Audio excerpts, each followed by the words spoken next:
record this session just for anyone in posterity who might want to join, who wasn't able to tonight for whatever reason. So if you object, feel free to disconnect. It's not anything sinister. It's just for posterity and for anyone else who might want to be part of the meeting later. We have a good number of people. It looks like 24 participants. Hopefully we'll get a few more. We're here tonight as part of the Hingham Unity Council. It's really a learning process for all of us. For me in particular, I'm learning more about affordable housing at every function, every event, every website that I read. So I'm enjoying that, and I'm not here to do a lot of talking, so I'm going to turn it over to our guest tonight. We have the Hingham Housing Authority here, Janine Suchecki, who is the chairperson of the Hingham Housing Authority board, and James Marathas, who is the executive director. And I think there's some other folks who are also either residents at Thaxter Street or who may also be on the staff. So without any further ado, I don't think we'll have a presentation tonight. So I think there'll be probably a brief introduction from each of the guests, and then we'll probably open it up to questions and answers. And I'm sure there'll be lots of people where we have to remind them they're on mute, because that's what happens in 2020 and 2021. And with that, I'd like to turn it over to Janine. Thank you. Hi, everybody. So my name is Janine Suchecki, and I am the current chair of the Hingham Housing Authority. I came to the Hingham Housing Authority via an election in spring of 2019. And I've really enjoyed the time I've spent so far with an amazing group of residents that serve on our board. And we've really made some huge strides when it comes to housing in Hingham. I'll get into that in just a minute. One of the things I just wanted to make sure people are aware of, there's two primary categories when it comes to housing. And that's rental units, which is a unit where someone lives, and then a voucher, which is once we administer a reimbursement paper for someone who rents off property. They rent from a private landlord and we reimburse their rental income. The vast majority of the residents who live in state-aided public housing are extremely low income and are usually about 30% below the median income. And only 4 states in the United States actually have state housing. Federal housing is what is across all states. And there's 4 states that actually have state housing, and that's Hawaii, Connecticut, New York, and Massachusetts. And as much as we see a housing crisis in Massachusetts, Massachusetts is by far the largest housing agency that provides the most public housing. Because we do have the federal and we have the largest state agency. Basically, a local housing authority is a public body that is considered a government organization under state law. And it's made up of 5 different commissioners. And in a town like Hingham, 4 of them are elected and 1 is appointed by the governor. And basically, our ultimate responsibility is to make sure that we're following the laws and rules and regulations that the Department of Housing and Community Development and the state legislature has put forth. And our job involves setting policies and procedures, going over annual and establishing annual operating and capital budgets, complying with the law, overseeing employment aspects for our executive director, adopting and revising bylaws, holding monthly meetings, and making sure we're always following ethics laws as well as public record law. And also to advocate for low-income housing and tenant involvement in our community. The one thing that stands out and is important to bring to everyone's attention is our board's specific item that really is something people need to understand that we can't get involved in as board members is anything to do with the tenant selection process in any way. We can't have access to anyone's names. We have no knowledge of any of the applicants, and anyone who tries to have a conversation with us about it, we have to refer back to our staff office. We've had a lot of accomplishments in a short amount of time since I've been on the board. some of the smaller ones that have been amazing for our residents is we have a farmers market now that we established with the help of our executive director staff. We have established more than 15 policies that were not in place to bring us up to speed with the way that all the other housing agencies in the state are run. There's about a little over 250, I think it might be 255 local housing authorities in Massachusetts. We've partnered with local schools to provide holiday gifts to the residents at Thaxter Park, as well as to the veterans at the Commander Anderson House. And probably the biggest and most important things we've done is we hired a fantastic team to replace an individual as our executive director. So because we're such a small housing authority, having one executive director to do a lot of the work that needs to be done wasn't serving our purpose. And by hiring the Quincy Housing Authority to be our executive director, what we've ended up with is a fantastic, ACEs, above board, fantastic staff and executive director that have really led the way and championed for all these improvements in Hingham. That executive director is James Marathas, who's on the call. It would be lost if I didn't mention Grace and Carolyn, and also I saw Colleen pop in. They're just fantastic, and they're the blood pumping through our veins. And because of all of their hard work and dedication to the town of Hingham, we received one of the largest amounts of money we've ever, well, it is the largest Hingham's ever been awarded. And that was a $100,000 placemaking grant. And because of this, we'll be able to make some great improvements for the residents at Thaxter Park, including updates to signage. We're talking about maybe having a small community garden on site, and just many upgrades and improvements that have been overlooked for quite some time. So I'm really thankful that I've been able to serve the town, and it's something I feel really proud about. And I'm really also grateful that the Unity Council decided to feature this tonight to give us this opportunity to share this with the community. I'm going to turn this over to James so he can explain a little bit more about what we do for the local housing at the Hingham local level. But I just want to mention also on the call, I have invited, and Katie invited Tim White to join us, who is the chair of the Affordable Housing Trust. Because a lot of times people throw him a question that really should be directed at us, and vice versa. So one of the other things when I did run, and that was a challenge that our current sitting board really wanted to accomplish, was to have a good working relationship with the other boards in town. And for a long time that didn't happen. So we're finally at a point where we're working well together. We have conversations when topics come up, and it's a great thing for not only the residents, but also for the boards to be able to share thoughts in the whole process. So with all that said, let me please welcome James Marathas, the Executive Director of the Hingham Housing Authority via the Quincy Housing Authority. Good evening, everybody. I hope you can hear me okay. Yep. Well, thank you for the introduction, Janine. And it certainly has been a pleasure working with the Board of Commissioners at the Hingham Housing Authority.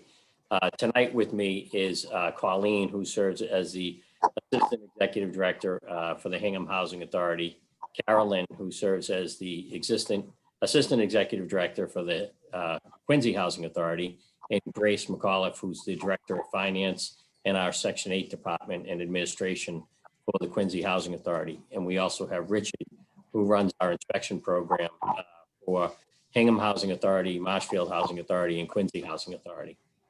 So just to touch upon, I'm not quite sure exactly all of the questions that you may have for us, but I'll just give you a short introduction and then possibly answer whatever questions you may have. So for us, coming to the Hingham Housing Authority was done through a management agreement, which a few years back ago, the state passed a housing reform bill. And in that housing reform bill, there was an option for small housing authorities with under 500 units, when they were seeking an executive director, the state gave them an option of seeking a management agreement with a larger agency which could provide supportive services to them, or to allow them to hire an executive director. The challenge that small housing authorities face, especially a very small housing authority like Hingham, we only have 100 units in total. So when you compare that with the over 3,000 units that we manage in Quincy, we have 1,600 units that we physically manage the property, and then we have another more than 1,400 vouchers, which we administer through a Section 8 program, all in all managing over 3,000 units. And then you look at a town like Hingham that has 100 units. The resources that the Quincy Housing Authority has is so much greater than the resources that you would have in a small agency like Hingham. So to put it in perspective, in Quincy, we have 80 employees. In Hingham, we have Colleen, she has an assistant, and then we have 2 maintenance folks. So managing 100 units with just that very small staff becomes extremely challenging. So when I say managing, I mean things like maintenance, responding to emergencies, main drain blockages, people move in and out of units, and then the units need to be prepared for reoccupancy.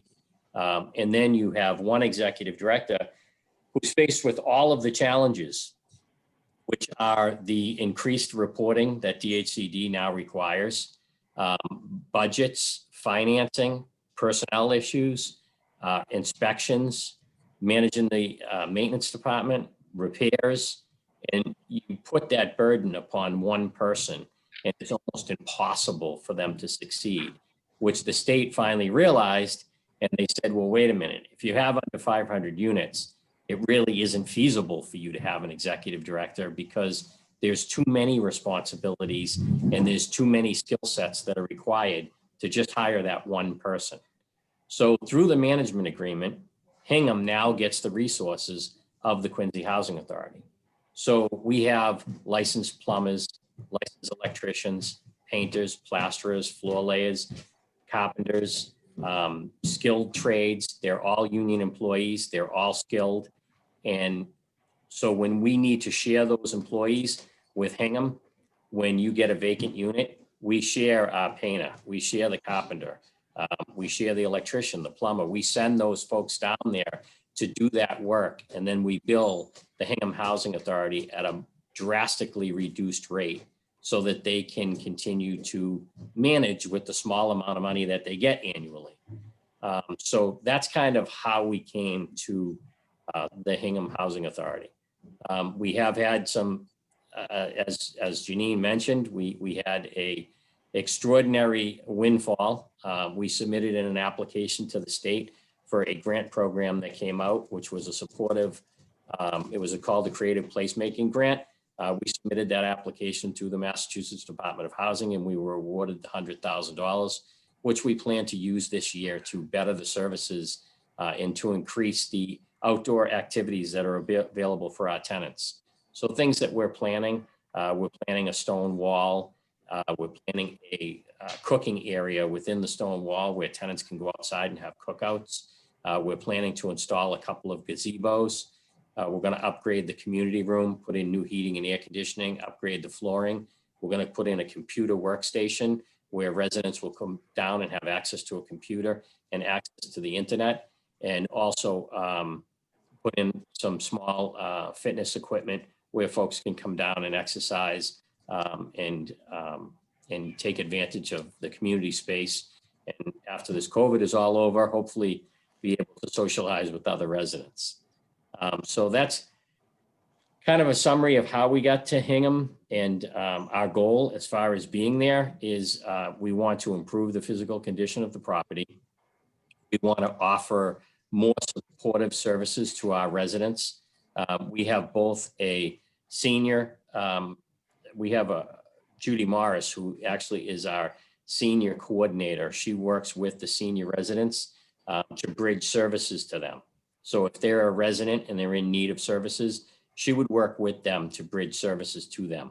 And we recently were awarded a grant for a family supportive coordinator, who will work with families on things like resume building, job opportunities, budgeting, any type of needs that they may have for supportive services. We will have a supportive service coordinator available for both the family and the resident side of public housing, which is what we have there in Hingham.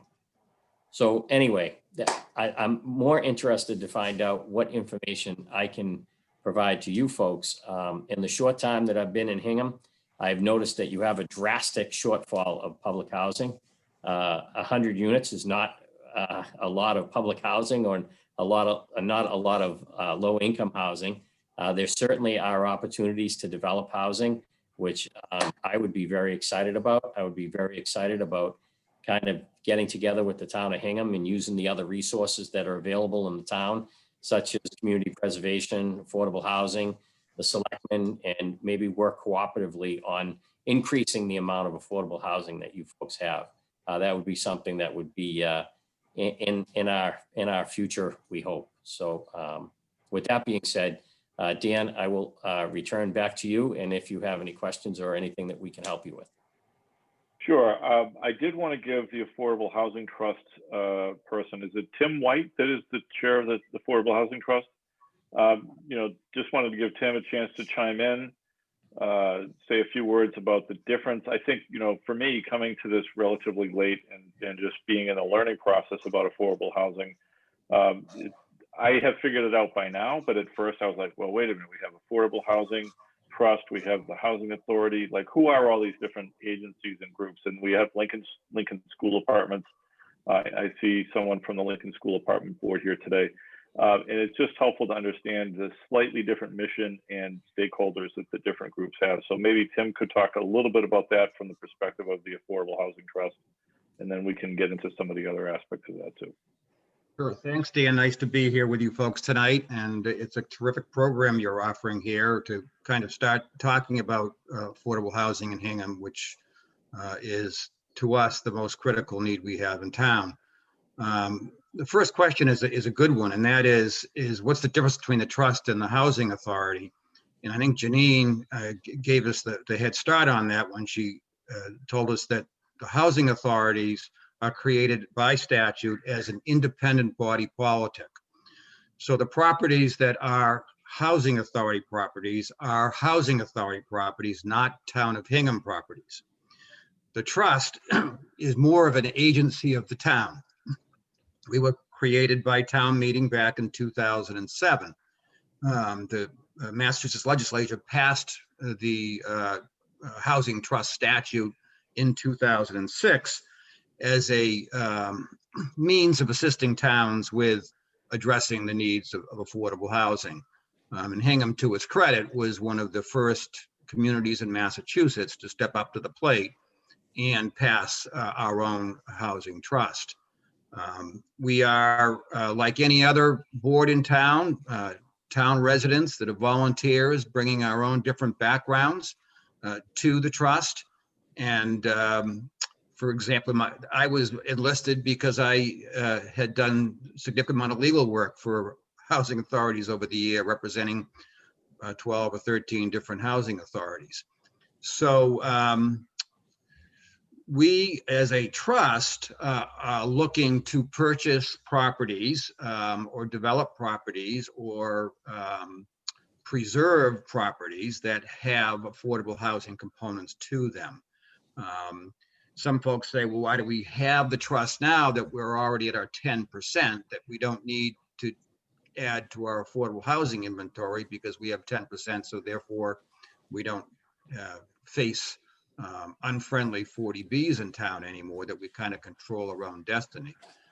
But what we'll tell you is that whether we're at 10% or we were at 2%, the needs of affordable housing in Hingham are well documented. We, as part of our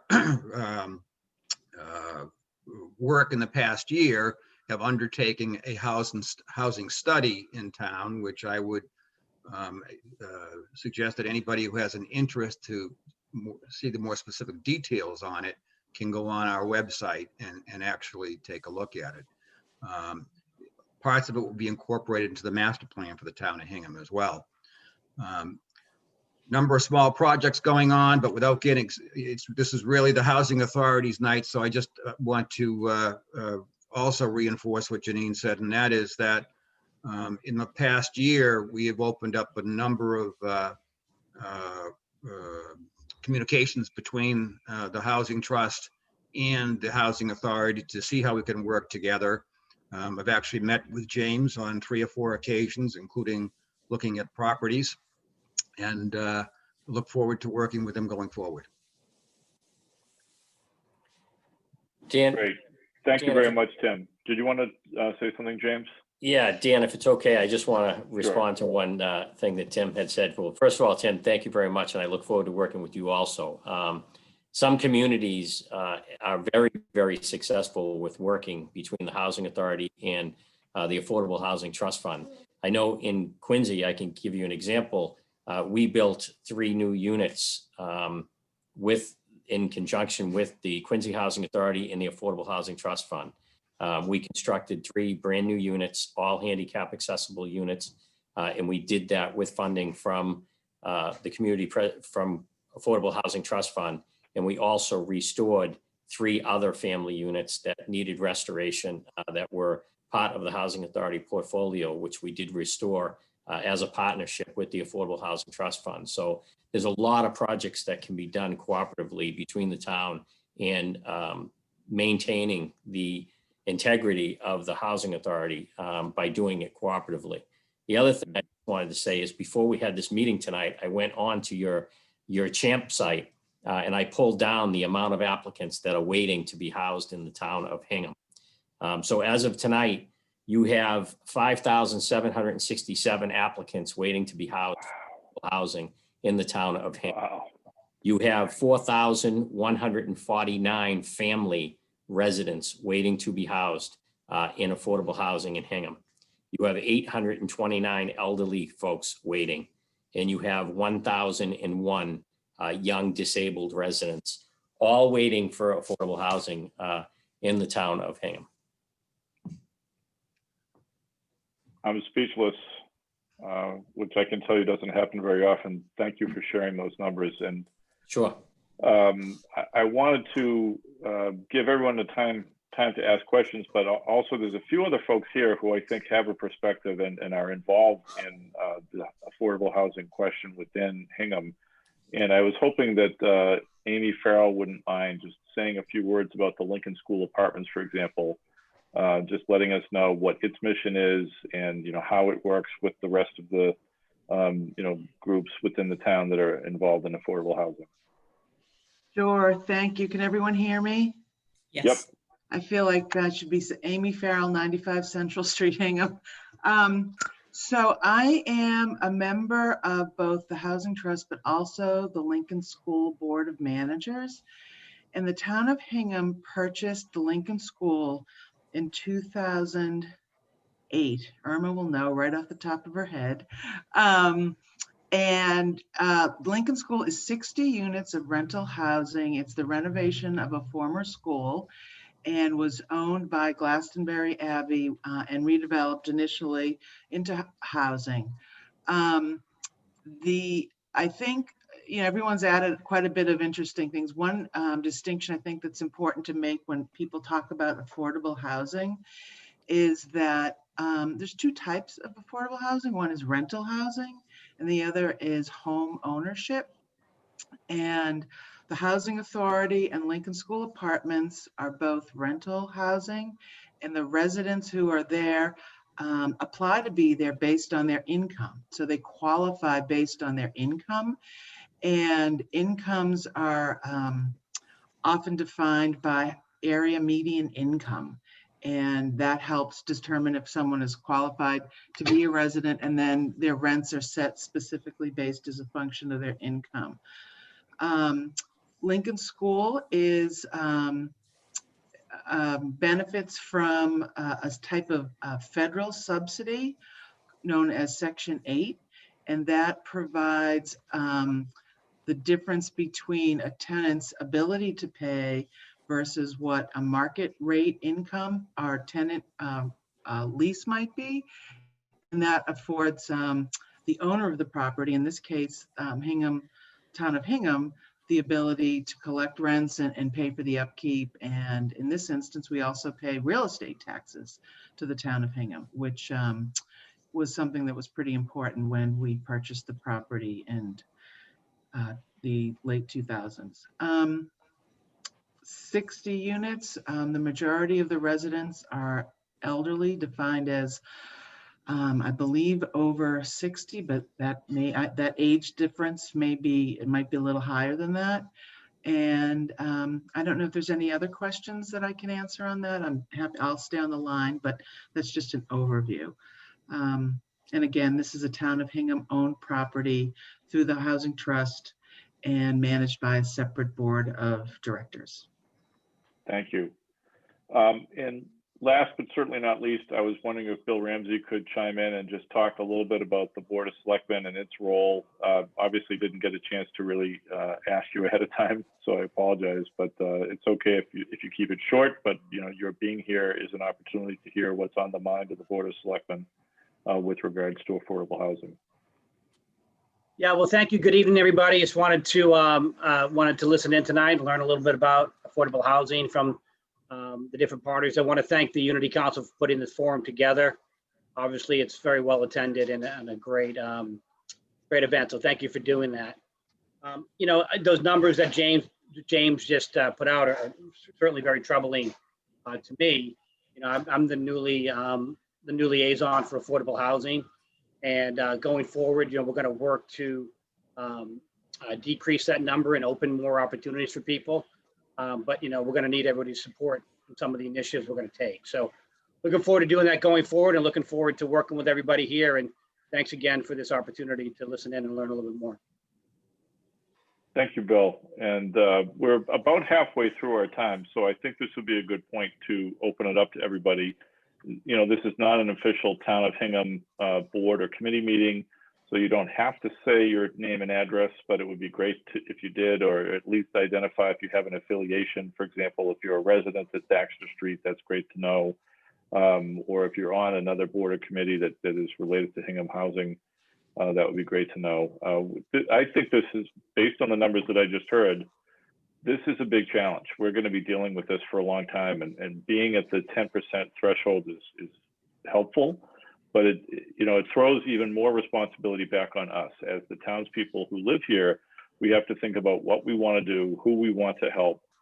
For me, I really think about three constituencies. You've got the certainly the elderly and disabled and income diversity. And that includes, people who are, for example, special needs kids who are, aging out into the 18+ group.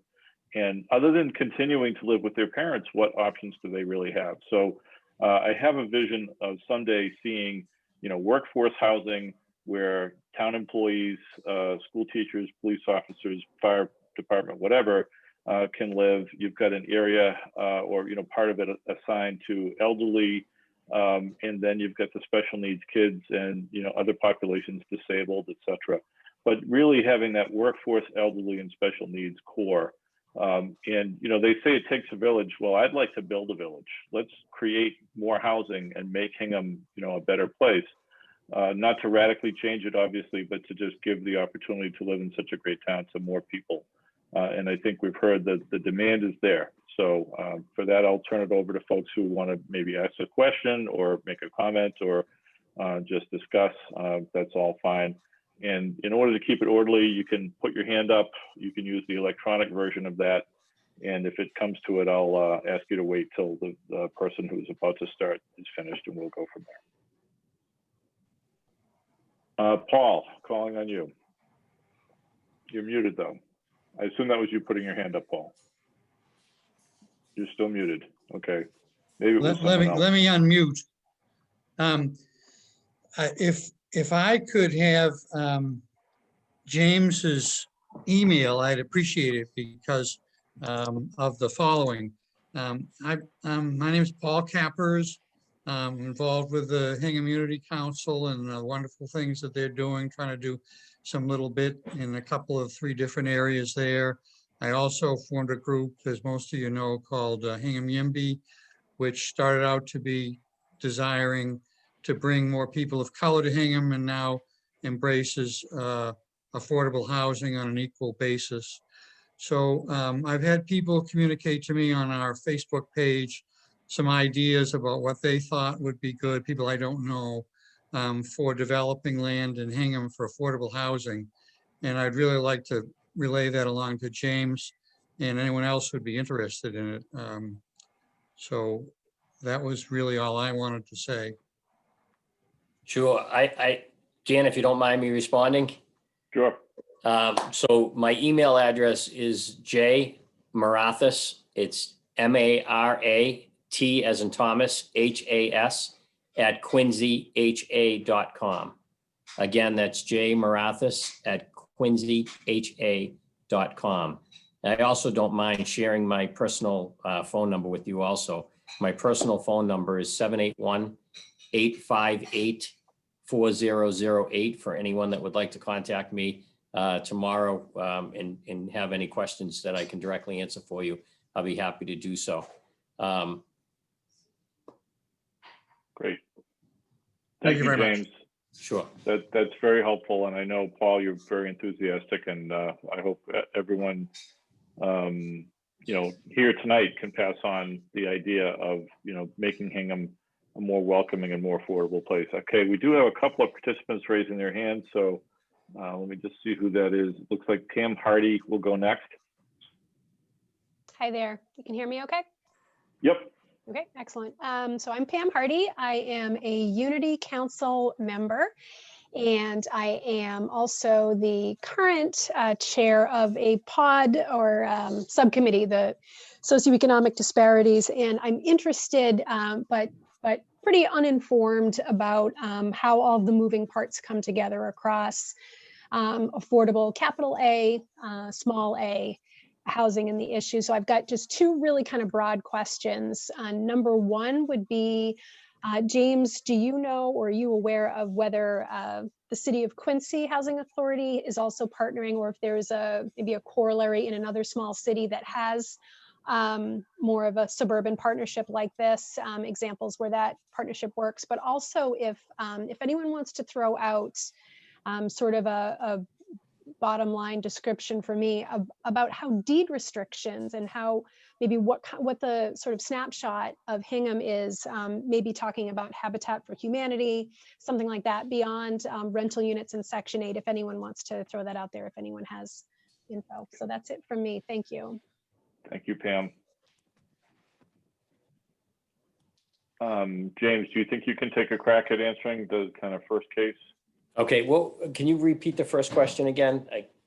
Sure. Yeah, it's wonderful that we have the expertise and the person power from the City of Quincy to help the town of Hingham with our housing authority. And I'm just wondering, has Quincy itself worked with, say, other smaller towns that have smaller populations? Or are you aware of, North Shore of partnerships between communities where this has worked really well? So actually, we manage the Marshfield Housing Authority also. And they have, it's exactly like Hingham Housing Authority. You're a little laggy, James. There's a little break in your audio. Yeah, it's a little hard to hear you. Okay. Whatever you're doing, stop doing it. Okay. No, I'm not doing anything. Okay, that's good. You're better. That's better. That's better. So what I was saying is we manage the Marshfield Housing Authority, which has the same number of units as the Hingham Housing Authority. And also there are many communities that larger housing authorities manage smaller housing authorities. I can tell you that I think Plymouth manages maybe 4 communities. The majority, Brockton manages other communities, Taunton manages other communities. Pembroke. Pembroke manages other communities. Falmouth manages other communities. Falmouth also manages private development. It is more often than not now. The smaller agencies, again, as I said, the housing reform bill pretty much mandated almost that housing authorities with under 500 units merge together to take advantage of of the resources that those larger agencies have. So it's more often than not now that smaller authorities are being managed by larger authorities. And was there a second part to your question, Pam?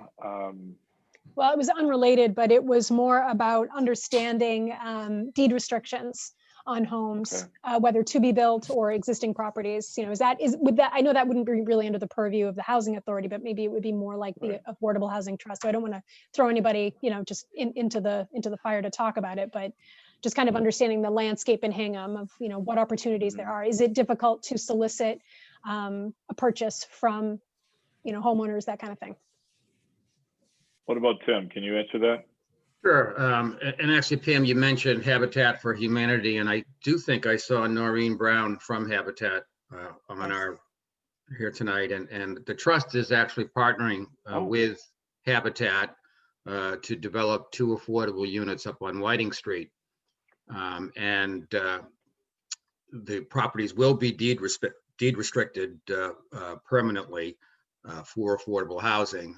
But it does sort of also goes back to what Paul Capper was talking about a little bit earlier about, you know, where are the opportunities in town to develop affordable housing? And in a town where the average purchase price for a 3-bedroom home is over $800,000, it is a challenge whether you're the housing authority or you're the housing trust to expand your footprint. And you look for opportunities throughout the town. And I think that's important for us to be able to provide affordable housing locations, not simply in one location, but throughout the town. And the challenge, I think Whiting Street is a perfectly good example. It's not something, you know, the town, the Board of Selectmen actually gifted the properties to the trust to develop the affordable housing units. So we got the property for without paying any money for it. But it's been a 2-year process because of the going through the zoning board and the neighborhood opposition to put the affordable units there. It's always going to be a struggle. It's just part of the territory. It's just something that you've got to recognize and you need to deal with on a daily basis. So partnering with Habitat is a great opportunity for the town because of the contributions that the homeowner themselves do, and Habitat steps up to the plate to do. And we look forward to working with them in the future.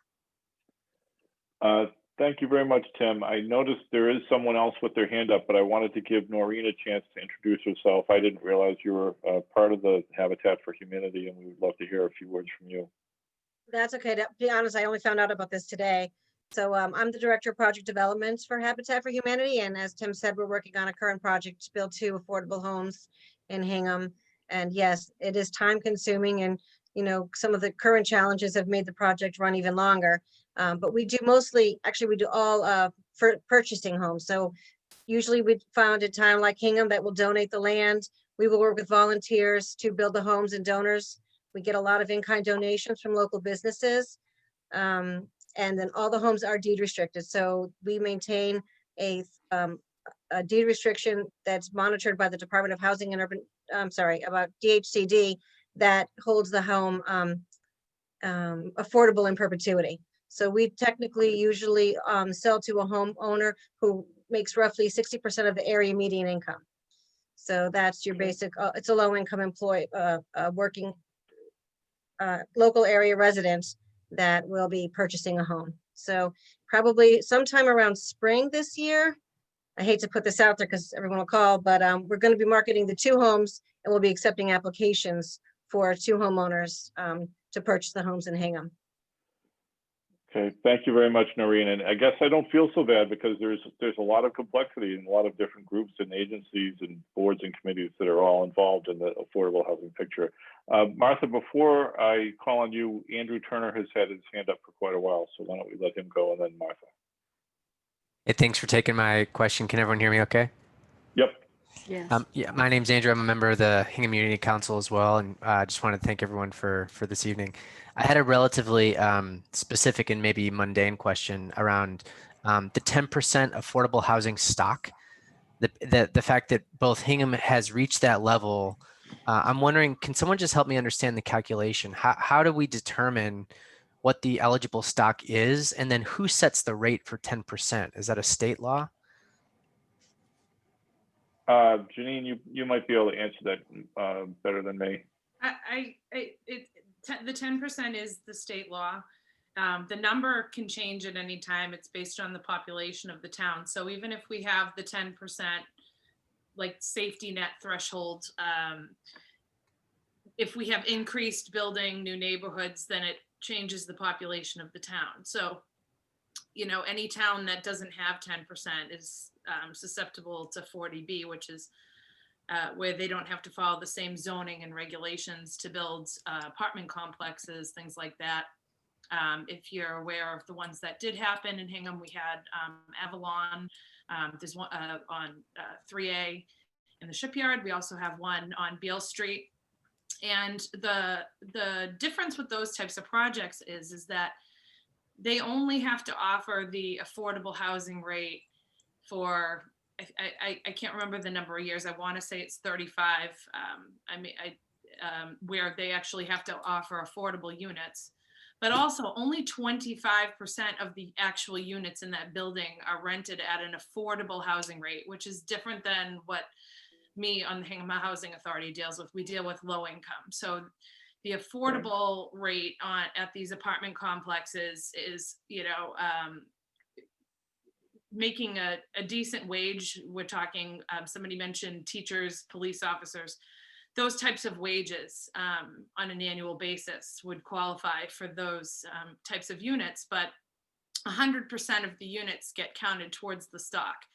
So while we meet the 10% threshold, we technically don't have 10% of affordable housing because only 25% of that building is actually being rented at the affordable housing rate, if that makes sense. It does, and that's a state calculation?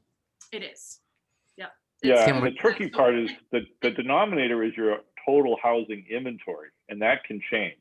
So the calculation is, it's not a given that you'll stay above 10% forever. It's, you know, this is where we are now. But as Janine was saying, as circumstances change and new developments are built and so on, that we might fall below that again. So we have to be proactive and not just think, okay, it's going to happen forever. I think the estimate is we should be okay until 2030, but guess what? That's not that far away. Housing takes time. So we need to be proactive and focused to make sure, because I don't think anyone really wants to go back to the 40B era.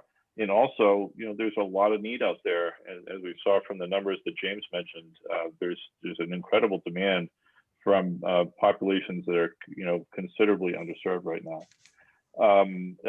Did Tim want to add something on this question? I think you might have a perspective we'd like to hear. Yeah, I do. And again, it's following up what Janine said, is that when you're looking at the affordable housing inventory in the town of Hingham, it's made up of rental units, it's made up of home ownership. 100% of home ownership, if it's affordable, is counted. 100% of the rentals, even though only 25% of the rentals are actually affordable units, right, is included. So the true number, even though we have 10% by the state DHCD guide, the true number is closer to 4% of our units in the town of Hingham are affordable. 4%. And last question, follow up potentially for Select Person Ramsey. What's the goal that the Board of Selectmen has for what that number should be? I know he's off camera, but I'd be curious to know if we're going to sort of let the state level be acceptable, or if we have a more ambitious goal to get it to, say, 20%. That's a good question. Bill, can you respond to Andrew's question? Can you hear me?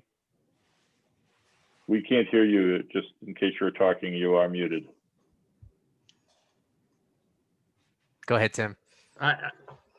Having met with the Board of Selectmen on a number of occasions, going back as far as when we actually reached the 10%, both the prior makeup of the earlier board and the present board have made it very clear that just because we've met the 10% requirement does not mean that we have enough affordable housing in town.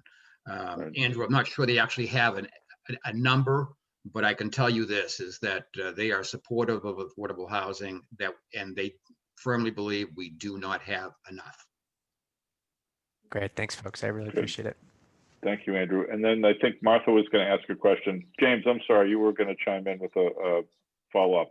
Yeah, I just wanted to say that every time people say affordable housing, there seems to be a negative feeling that people get when they hear that word. When you have a community that is educated in housing, they understand housing, and they hear affordable housing, there is a program, a local initiative program, which is when a community gets together to actually develop affordable housing. It can be done in a very positive way. It can be well planned. It can be well thought out.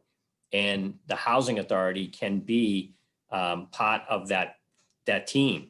Housing authorities are set by the number of units that they can manage. So the Hingham Housing Authority is set by a standard from DHCD, which says that we can only manage 100 units of housing that we own. But what most housing authorities in Massachusetts have done is they've set up nonprofit agencies where they transfer some of their land into a nonprofit agency. That nonprofit agency can then receive funding from the state, from DHCD, from the Affordable Housing Trust Fund, from the town of Hingham. And together we can cooperatively develop an affordable housing project. It can be on housing authority land, and it can be done as a team, and it can be well thought out, and it can be something that the town wants and something that meets the need that exists in the town. So I just want to say that positive opportunity is there, and certainly something that the Housing Authority would be interested in pursuing. Great, thank you. And that's great to add that part in. I guess they call them LIPs or LIPs. That is Local correct. Initiative Program, I think. That is correct. And I'm sure that might be a good topic for another question, but I want to get to Martha before too much more time goes by, because she's had her hand up for a while. Martha, I don't see your face. Oh, there you are. Okay, great. Go ahead. Hi, and you can hear me all right, I guess. Yep. Yeah. Thanks so much. And this is very, very interesting. And I really appreciate all the information, but I'm still confused. I must say that I became aware of the number of affordable units at the shipyard when I did a survey of all of the development there on behalf of the argument for the commuter boat, and realized that there was 25% of Avalon and the Cove that were affordable units.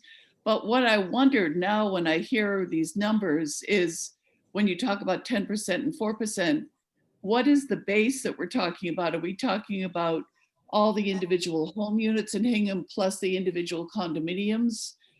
Does each condominium add to the sort of total pool of units as such? And the same with the apartments. So do they all go into a great pool? I think it would be very interesting. The denominator is the total number of housing units in the town of all kinds. That's my understanding anyway. I'm sure there's an expert who's more knowledgeable, but and that's what can have the potential to grow, which means that even if you have a certain number of affordable units in the numerator, if your denominator grows too much, then all of a sudden you might fall below the threshold. And then there's been no mention at Linden Ponds, which I know is part of an argument earlier on. Where does Linden Ponds fit into this scenario? They at one point were trying to present themselves as partially affordable, or could you answer that question? I'm not going to try to answer that one. Any expert or person more expert than me who can answer that? Maybe Tim. So the town has had a disagreement with the state over what number of the units at Linden Ponds qualify as affordable units. Right now, because we have the 10%, regardless, including only the amount, the 25% that the state allows, that it's kind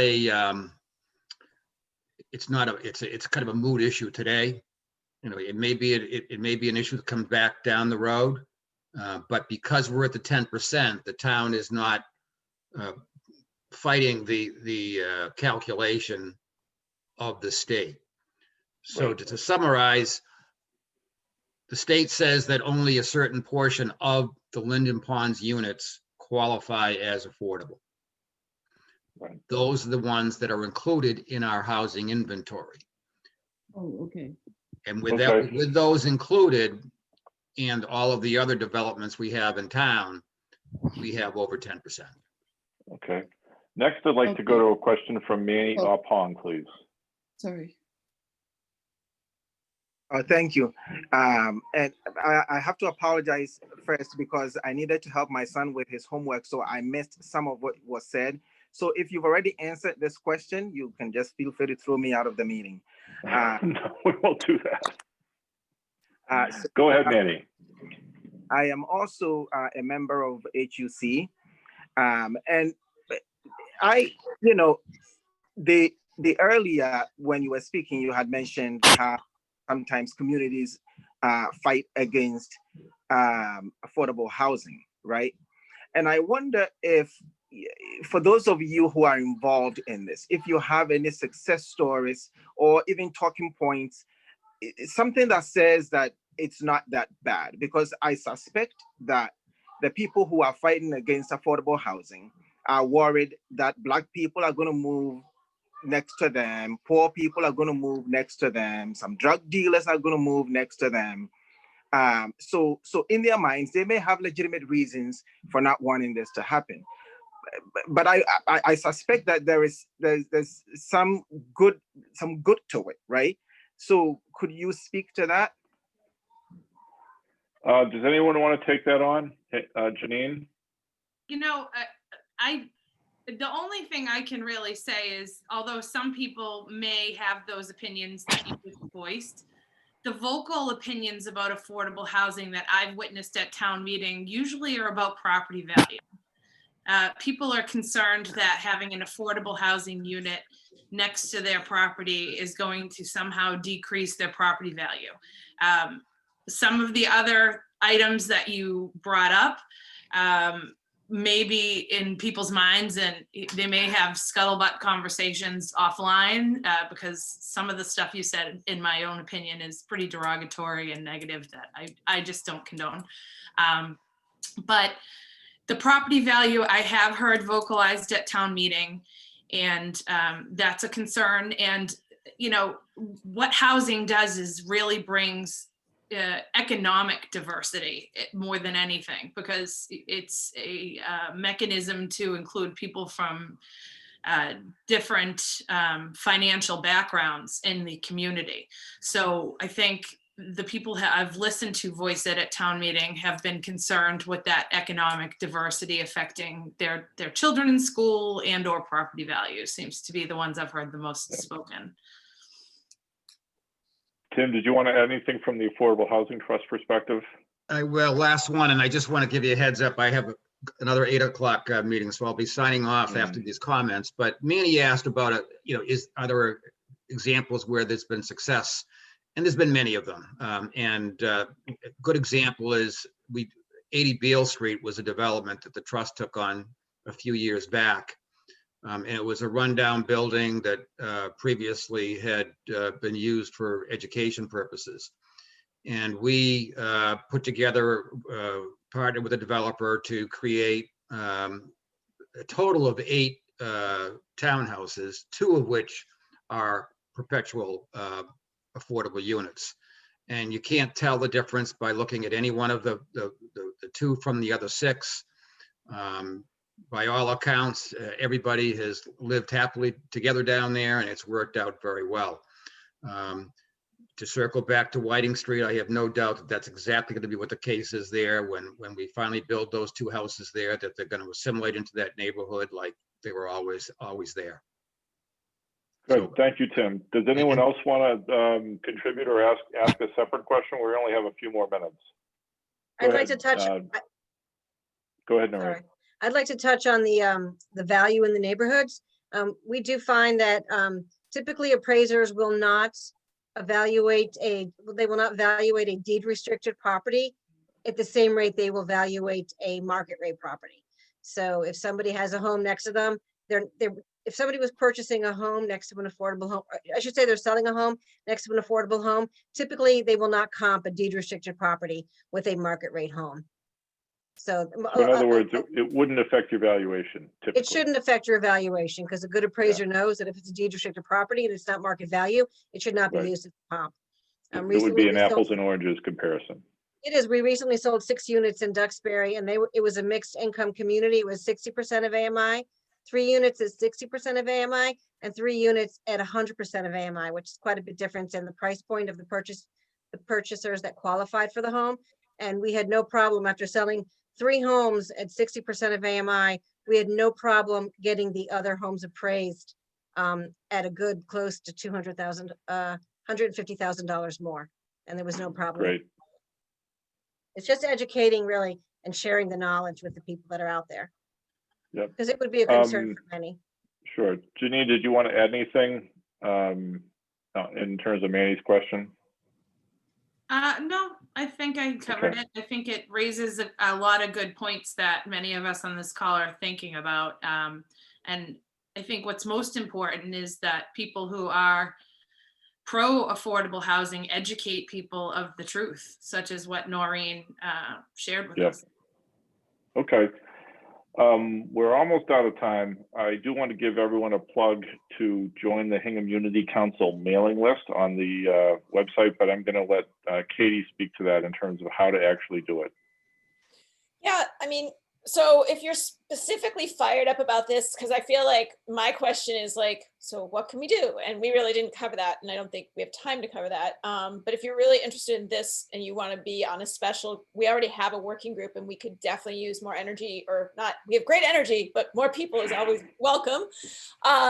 Then put your email right in the chat or chat it over to me. On the actual Unity Council, every page, the bottom of our website has a place to subscribe to the emails.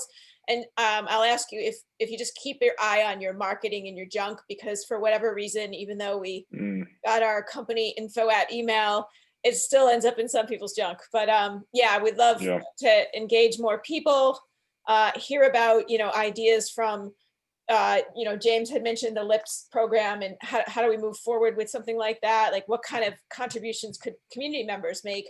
And I think the education opportunity that Janine just mentioned, that the opening up dialogue and discussion in the community is definitely something the Unity Council can jump on, anytime, but also the actual creation of more inventory. That delta between what we have and what we need is astounding, like worse than I thought. It's like the Grand Canyon of need. And so it seems almost like a crisis. So I wanted to just point out something that Chrissy Roberts had said in the chat as far as wanting to hear James's ideas for what to do as maybe a separate session. Why don't you just figure out how to stop that. Okay. Somebody's maybe having later. fun. Maybe a little later we'll do that again. But the idea of a second session, which would be more brainstorming, future oriented, what can we do? If this group wants to reconvene, maybe a month from now or a few weeks from now, Katie and I can think about what that would look like and make sure we invite the appropriate people. I think we got a good crowd tonight, mostly by accident, because I'm sure there were a few of you who didn't find out about the technical today. I'm going to stop that somehow. Okay, great. Where is Jennifer Harris? I'm going to boot her out of the meeting. I think we're being, I think we're being Zoom bombed. I don't think these are people in the meeting. So we're essentially done. So what I would say is join the mailing list if you're not already on it, and keep your eye out on Facebook and your email for a future meeting on, more what can we do going forward? How do we take it from education to action? And we'll start putting that together today. All right. Thank you very much, everybody.